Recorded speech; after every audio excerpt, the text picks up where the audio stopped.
Salut à tous, aujourd'hui nous allons voir dans cette vidéo le génie. C'est tout de suite sur Balzac We Ghost.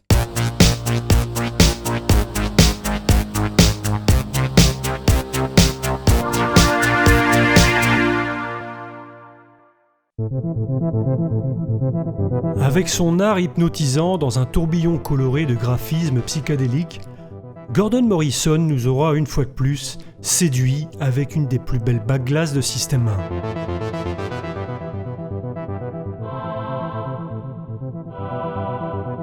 Génie, tel est le nom du mastodonte. C'est en effet un flipper wide body, autrement dit un extra large. Conçu par l'éternel Ed Krisky dans les ateliers de Gottlieb, le génie est né en août 1979 pour une production de 6800 exemplaires. Avec ses dimensions hors normes, il offre un terrain de jeu vaste, aéré. Astucieusement agencé, la disposition des éléments l'ont rendu sans doute plus attractif que le plateau trop symétrique de son petit frère, arrivé 6 mois plus tard, le Roller Disco. Pour jouer, le génie dispose de 3 flippers au bas du plateau, ainsi que 2 mini-flippers plutôt en haut à gauche, 2 cibles fixes en position latérale droit, une au centre et une dernière en haut à gauche. Il y a également une série de 4 cibles tombantes en position centrale et une autre, cette fois-ci de 7 cibles en haut à gauche. Un kick-out, un bumper astucieusement placé et 2 autres en sortie de couloir ainsi qu'un spinner.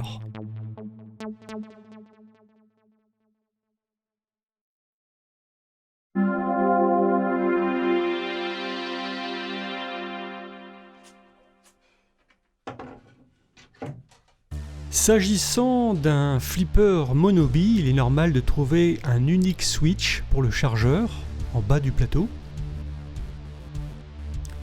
Ici, on observe les 3 mécanismes des 3 flippers principaux avec leur fin de course et leur bobine.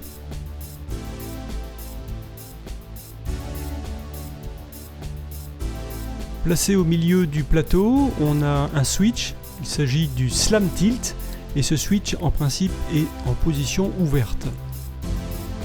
Et puis héritier d'une époque de flippers mécaniques, on y trouve encore sur cette première génération de flippers électroniques les relais au nombre de 2, un relais qui s'occupe du tilt et un relais qui s'occupe du game over. Le bloc de 4 cibles tombantes. Sur la gauche, on aperçoit les 2 mécanismes des mini flippers du haut du plateau avec leurs biellettes assez longues.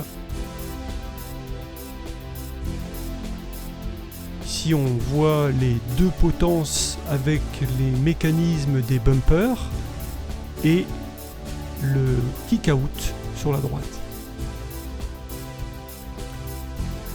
Chez Gottlieb, les diodes de commutation de la matrice des switches ont souvent été rassemblées sur des petites cartes que l'on trouve notamment en dessous du plateau, comme ici. Et lorsque ces diodes sont défectueuses, on peut très bien les changer par des 1N4002 ou 4004, ça ne pose pas de problème. En ce qui concerne le remplacement des ampoules traditionnelles, ça peut être fait simplement et sans engendrer de problème particulier avec des LED, contrairement à certains Bally ou Williams. Dans le fond de la caisse, on retrouve le haut-parleur et traditionnellement sur le flanc gauche, les 2 systèmes de tilt.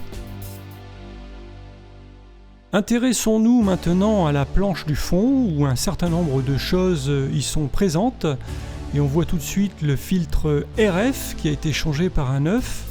Ce filtre n'est absolument pas indispensable pour le bon fonctionnement du flipper. En revanche, ce filtre a pour rôle d'atténuer fortement les éventuelles perturbations engendrées par le flipper sur le réseau électrique. Et ce qui est important, c'est que ça permet d'être en conformité avec la législation internationale en vigueur. La tension du secteur arrive ici, elle est protégée par un fusible et elle va venir alimenter les deux transformateurs. Au secondaire de ce transformateur, on a les tensions diverses qui sont ensuite dirigées vers les fusibles et le fronton, 69 volts, 14 volts, 11 volts 5, 5 volts et 3 volts.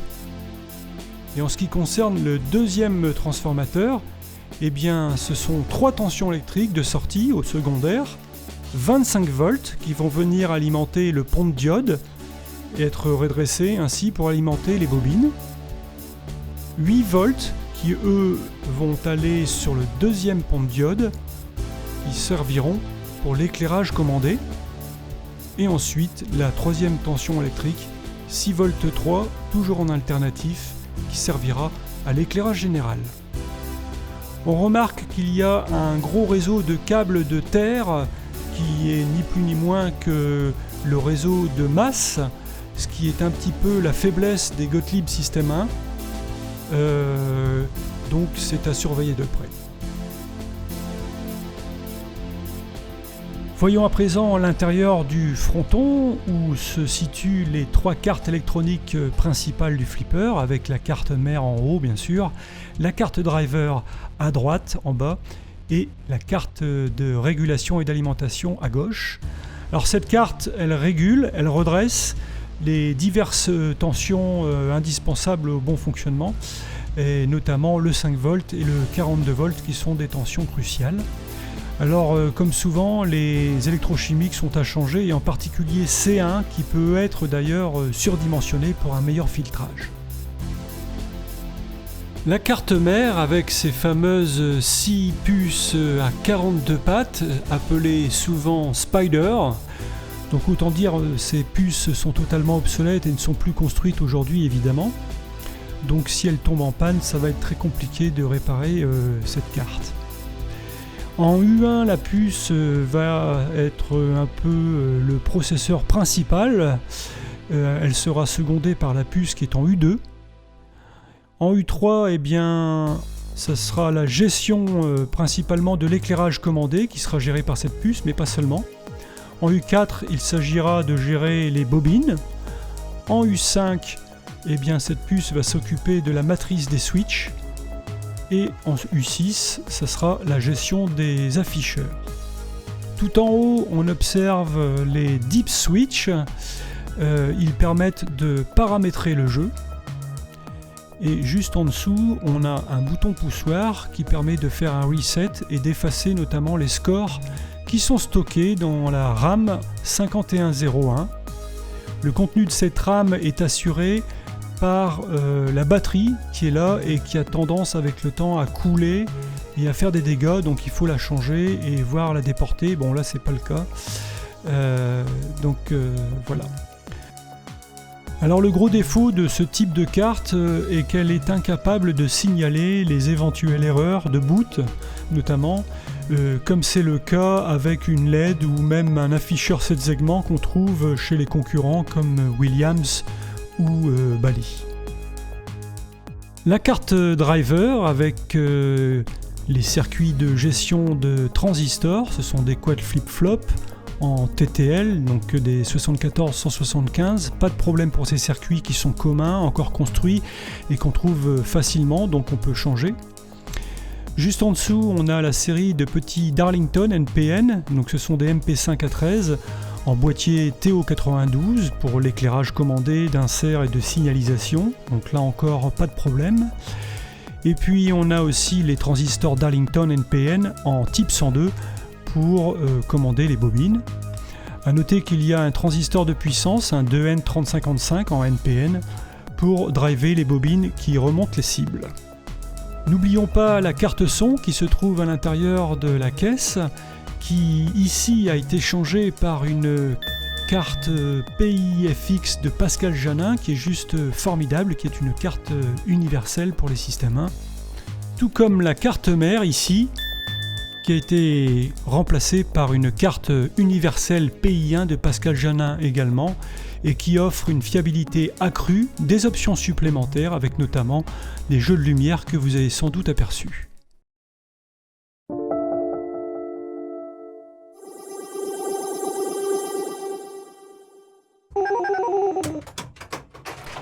Alors sur le Genie, comme souvent sur les white body, et c'est valable également chez Bally, pour éviter la sensation de lenteur et de lourdeur, je vous conseille de régler les vérins sur les pieds arrière au maximum de la hauteur, ce qui va réellement dynamiser le jeu.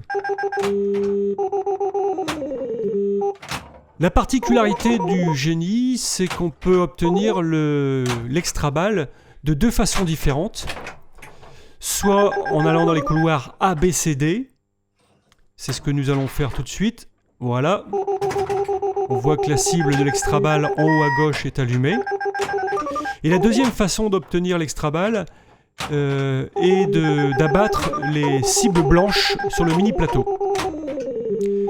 Quant aux cibles rouges sur le mini plateau, elles vont permettre d'allumer le spécial qui est situé à côté de la cible de l'extra balle, à droite, à peu près au milieu du plateau. Alors sur le mini plateau, c'est assez difficile quand même d'abattre les cibles. Je pense que c'est lié au fait que ce sont des mini flippers, mais c'est ce qui est intéressant en fait. On a qu'une envie, c'est de remonter la bille tout en haut pour aller taper de la cible. Alors cette idée de mini plateau en haut a souvent été reprise notamment chez Gottlieb, qu'on retrouve de manière déclinée sur le Timeline par exemple ou le Title Fight. C'est je pense une bonne idée d'agencement de plateau.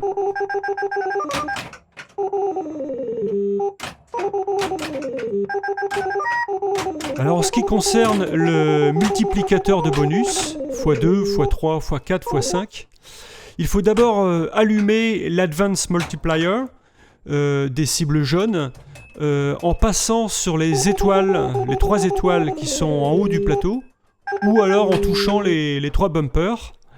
Et une fois que l'Advance Multiplier est allumé, il suffit d'abattre une des cibles jaunes pour avancer le multiplicateur de bonus.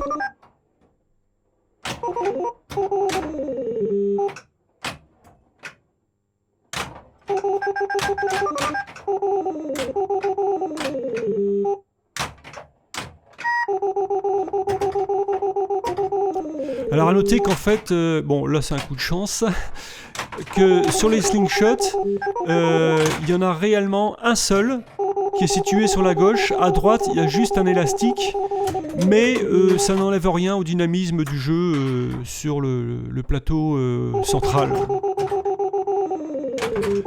Alors une fois qu'on a accumulé et atteint le maximum de bonus, on peut aller encaisser l'ensemble de ces bonus en allant dans le trou kick out en haut à droite lorsqu'il est allumé et ainsi récupérer tous ces points qui seraient perdus d'ailleurs si on faisait tilt. Alors souvent, certaines personnes n'aiment pas beaucoup le couloir à gauche, en dessous du bumper, parce qu'on y perd assez souvent la bille. Bon, c'est 50-50, hein. Après, le gros avantage, c'est qu'on peut quand même, en bousculant un peu le flipper, influencer la trajectoire de la bille, et parfois on arrive à la faire s'extraire et retourner sur le centre du plateau. Voilà, je crois qu'on a fait un peu le tour du gameplay de ce jeu très agréable de la fin des années 70.